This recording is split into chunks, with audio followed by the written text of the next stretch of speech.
Hello दोस्त, 3 छोटे छोटे अपडेट हैं जिसमें एक तो आपका आरआरबी एनटीपीसी और ग्रुप डी में विद्यार्थी से अनजाने में गलती हो रहा है, कहीं पछताना पड़े नहीं, इसको डिस्कस करेंगे वीडियो में। दूसरा पार्ट है एएलपी का सेकंड डीबी शेड्यूल जो जारी हुआ था उसका शेड्यूल आ गया है, हालांकि लिस्ट तो पहले ही आ गई थी। और ग्रुप डी का 8 डेक 1 वेरिफिकेशन का डेट भी आ गया है, ये SWR हुबली के लिए। ये 3-4 अपडेट है, तीनों अपडेट को एक बार बात करते हैं और थोड़ा सा इस पर डिस्कस करते हैं कि क्या पछताना पड़ेगा। तो एएलपी का सबसे पहले सवाल, वीडियो शुरू करने से पहले बता दूं कि एएलपी का वेटिंग 100% क्लियर होने वाला आरआरबी अहमदाबाद और थिरुवनंतपुरम है।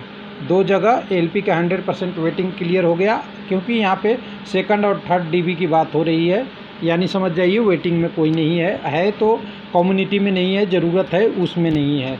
समझ गए होंगे बातें। ग्रुप डी के में तो अर्धशतक लगने के आसपास है, डॉक्यूमेंट वेरिफिकेशन WR CR में बहुत आगे तक बढ़ चुका है, कह सकते हैं अर्धशतक तो नहीं, मतलब 12 दर्जन पूरा होने वाला है।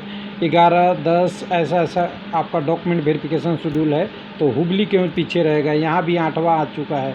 तो चलिए, कई सारे में तो सेकंड भी नहीं आया है। उससे पहले वीडियो को शुरू करें, उससे पहले करंट अफेयर के लिए लोगों को बता दूं कि मैं यहाँ पे करंट अफेयर वाला भी अपडेट कर रहा हूँ। तो आज कितने हमने 40 प्रश्न अपडेट किए हैं।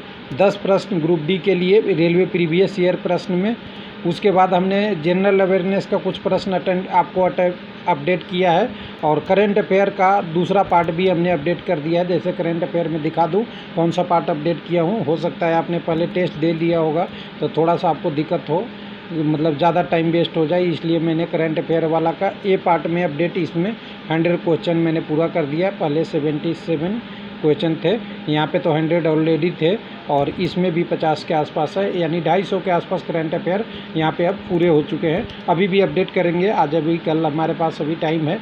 और दूसरी चीज़ें मैं आपको बता दूँ कि कुछ लोग कह रहे थे कि आपका ब्लॉग का एड्रेस लंबा है, थोड़ा सा www पे सब दिखता नहीं है, तो मैं आपके लिए छोटा कर दिया हूँ थोड़ा, हालांकि कुछ खर्चे करने पड़े ब्लॉग स्पॉट हटाने के लिए। ब्लॉग स्पॉट हटाने के लिए मैंने डोमेन परचेज कर लिया है railwaylifelp.com। अब सिंपल सा हो गया, अब कभी भी डालेंगे तो ये आपको आ जाएगा, तो ये आपको याद रखने में आसानी रहेगी। तो चलिए चलते हैं टॉपिक पे। टॉपिक में पहला हमारे पास हुबली है।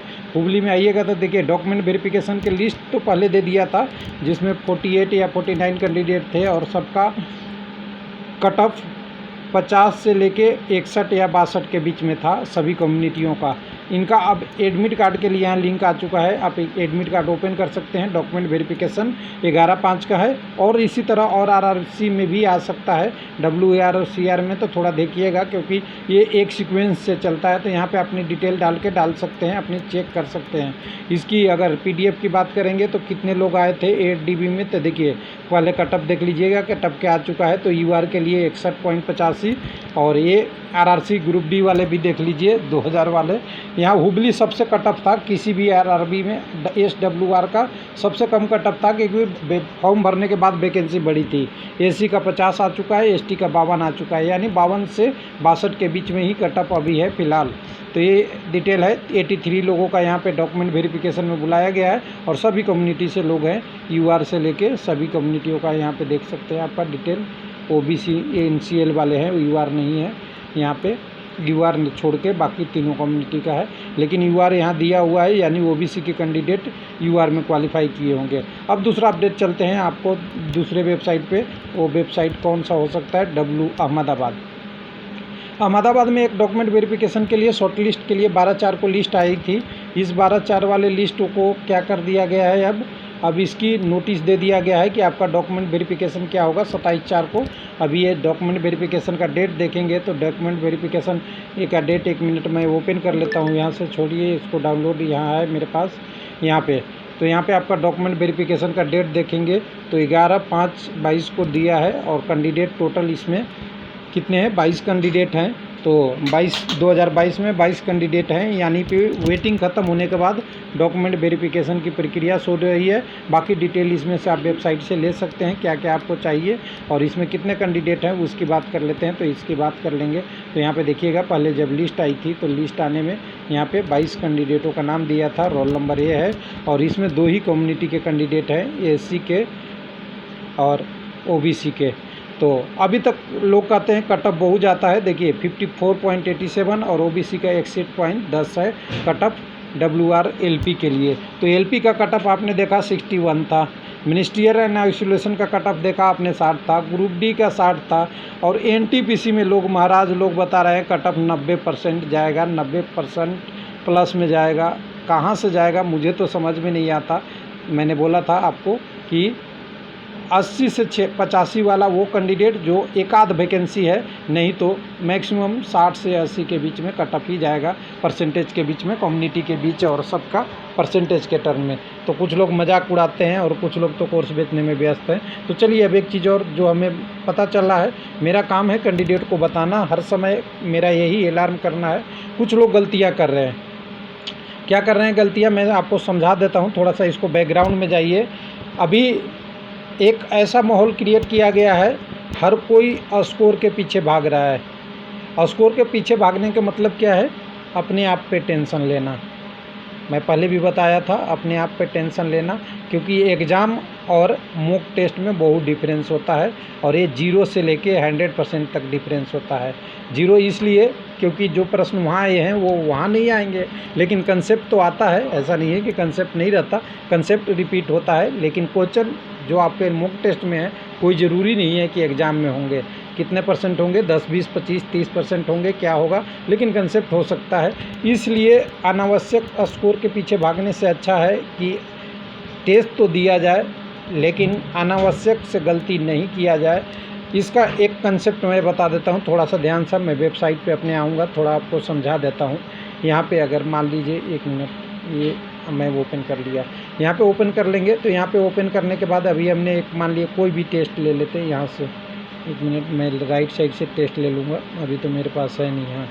यहाँ पे मैं एक टेस्ट ले लेता हूँ, मैथमेटिक्स वाला। कोई भी टेस्ट आप ले सकते हैं, मैं मैथमेटिक्स वाला टेस्ट ले लेता हूँ। मैथमेटिक्स वाला टेस्ट में एक ही अभी मैंने डाला हूँ, करीब अभी प्रश्न अपडेट के अंदर है, अपडेट हो रहा है। तो मैंने ये पार्ट 1 को ओपन कर रहा हूँ। यहाँ पे आपने किया स्कोर, तो कोई ज़रूरी नहीं है कि ये प्रश्न आएगा, लेकिन ये कंसेप्ट आ सकता है। मैं शुरू से कर रहा हूँ, लेकिन आपने इसमें से 73 में से प्रश्न किए, 5-7 भी आ सकते हैं। लेकिन इसकी टाइमिंग देखिए क्लॉक के रूप में चल रही है, और ये सारी जितने भी मॉक टेस्ट में होता है क्लॉक चलती है। तो आपको क्या रहता है कि इसको जल्दी जल्दी से करते जाएं, आगे बढ़ते जाएं, यानी आपकी प्रिपरेशन यहाँ कम होती है और स्कोर के पीछे ज़्यादा भागते हैं। और ये ऐसा होता है, तो जब एग्ज़ाम में ऐसा लोग करते हैं तो होता क्या है, जब फाइनल स्टेज पे जाते हैं तो दिक्कत ये होती है कि आपको जो पढ़ने का टाइम एक्चुअल देना चाहिए था, एक्चुअल पढ़ने का जो आपकी सिलेबस है वो शायद कहीं न कहीं मिस कर जाएगा। अगर मॉक टेस्ट पे आपने मैक्सिमम टाइम कंज्यूम कर दिया, जैसा कि मैं देखता हूँ कोई एक दिन में 1, कोई 2, कोई 3। यानी मेरा कहने का मतलब सिंपल सी है कि विद्यार्थी ऐसी गलती नहीं करे कि केवल मॉक टेस्ट में लगे रहें। मॉक टेस्ट देना ज़रूरी है, प्रैक्टिस आपका स्पेशलिस्ट सारा स्पीड, गलतियाँ समझने का मौका मिलता है, लेकिन मॉक टेस्ट से पहले आपकी तैयारी भी होनी चाहिए।